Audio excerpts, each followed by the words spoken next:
Chapter 10, Hype or Reality. I named this chapter Hype or Reality based on a lot of observations that I make when I study the algorithms of social media, YouTube, the followers on Spotify, Apple Music, and other streaming apps. And what I've noticed is that the algorithms don't really tell the true story. They are never really consistent and in line with each other. Let me explain why. I watch a lot of artists that have a ton of followers on Instagram and a lot of movement on all the social media apps. And when they drop music or drop music videos, I've noticed it's a ton of views and likes on their social media page for the clips that they promote their video with.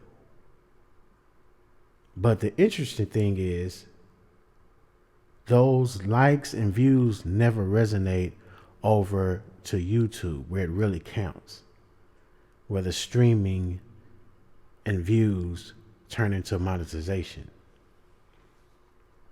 And I would ask myself a question: how does that happen? And I think the answer is, you may have a lot of people that skim through your page, stop by your page, look at a post that pops up on their feed, and you get a count for that. And that's how the views accumulate. But most of the time, the views are always 50% more than the likes, and almost 70% more than the comments. And through my observations, I now understand that the monetization is not adding up when you go to YouTube and there's a significant lower amount of views on the YouTube page. Almost 75 to 85% less views that you see on YouTube in parallel to the social media platforms that you promote your videos on. And I've asked myself several times, how can I change that for myself when I'm putting out a release or putting out a music video? How do I run the traffic over to my YouTube page instead of having all the traffic on my social media platforms?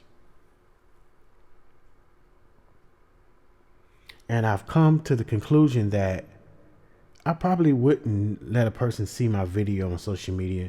I may just have a advertisement clip for the video and make them go over to the YouTube channel to actually see the video, because if you give them a minute clip of the video, there's no reason to go to YouTube to see it.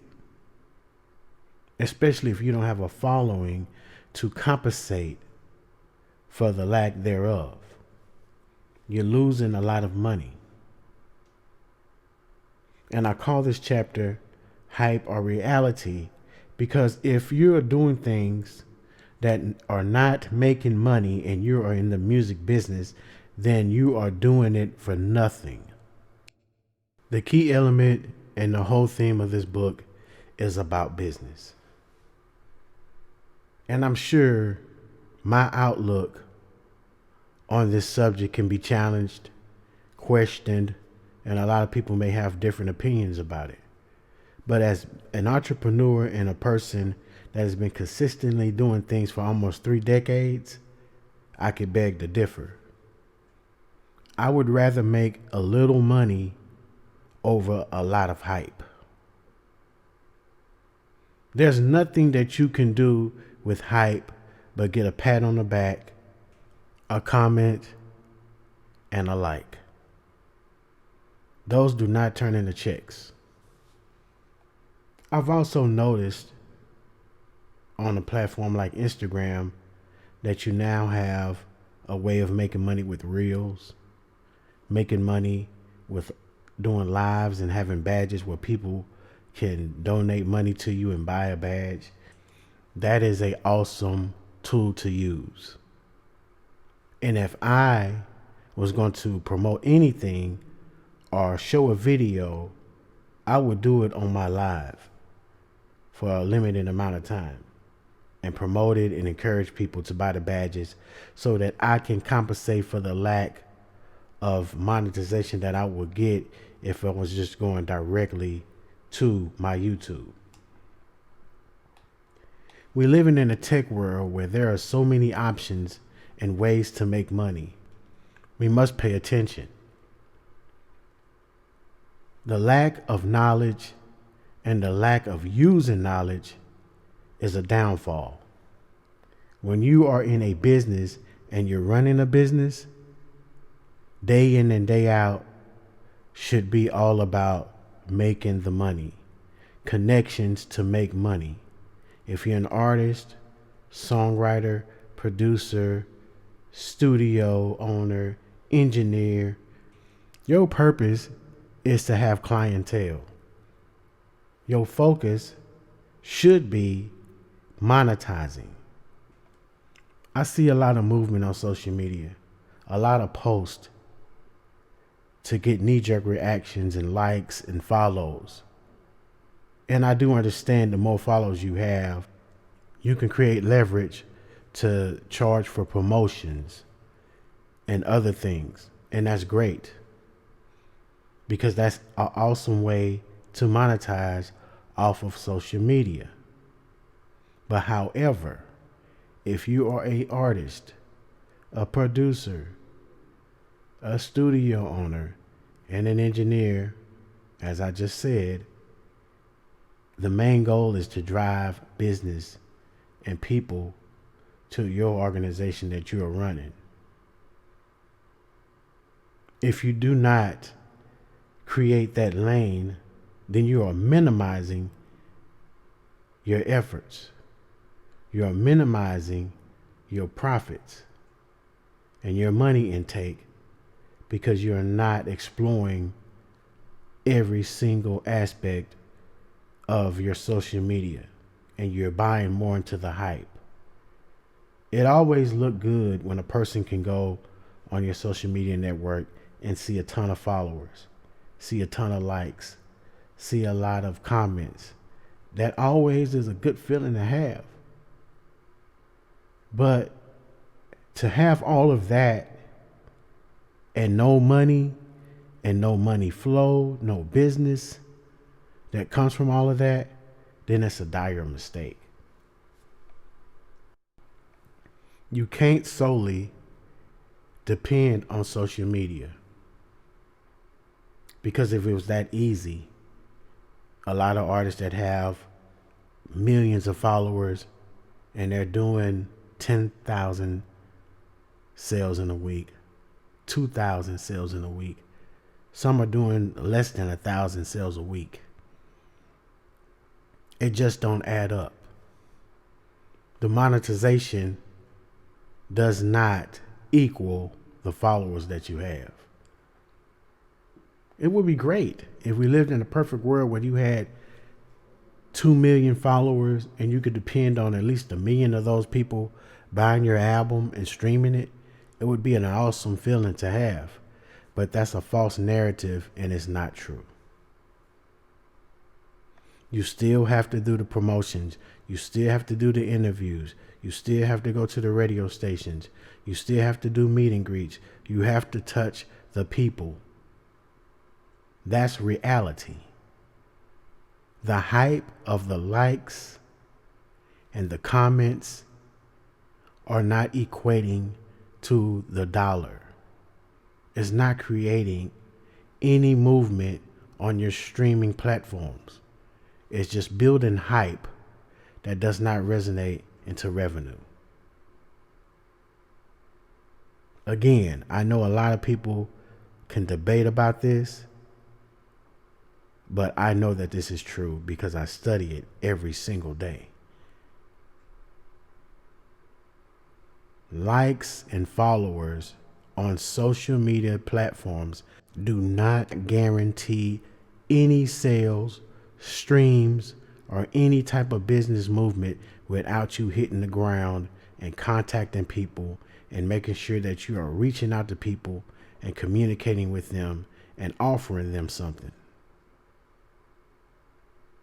It's really easy to do something funny or post something really sad or have an argument out in public on social media and get a ton of likes for it, a ton of comments, followers.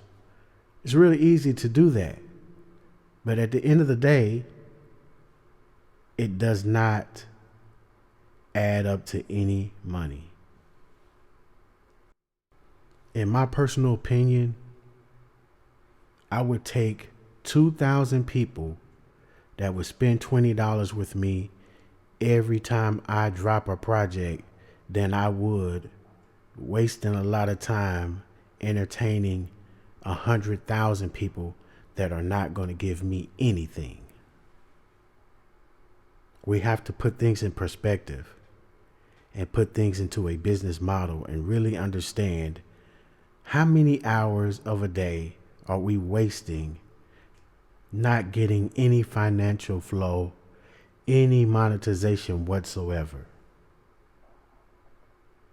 That's a hard pill to swallow when you're really looking at exactly what's happening. You can't build financial wealth on a foundation of hype. Reality is the only foundation that you could depend on. Know your worth. Understand what it takes to connect with your fans. It's a big difference between connecting with a fan and entertaining a fan. Social media can sometimes put us in a position where we are entertaining people for free. So if you are entertaining a person for free, why would they want to pay for your music entertainment? Why would they find any value in you if they are able to see you and be entertained by you every single day for free? That's the question that we have to ask. If we shoot a music video or we record a song and we allow the entire song to play on a social media platform that does not give us one dime for the views of our video or the stream of our music, what common sense can you find in making a move that way? We have to continue to put things in perspective when we are doing a business and understand what we're giving away and understand the purpose of intellectual property and what it is. If you record a song and you're going to release it on a streaming platform, but you have the entire song on a social media platform, you are in fact giving that song away. If you have the entire video posted on your social media platform where there's no option to get paid for the views of that video, then all of the money that you spent producing that video is gone to waste because you're not getting one single dime from any entity for the views of that video. We have to keep in mind that this is a business. It's not a hype. We cannot eat on likes and comments. We cannot monetize on likes and comments. It has to make business sense if you're going to make a business move.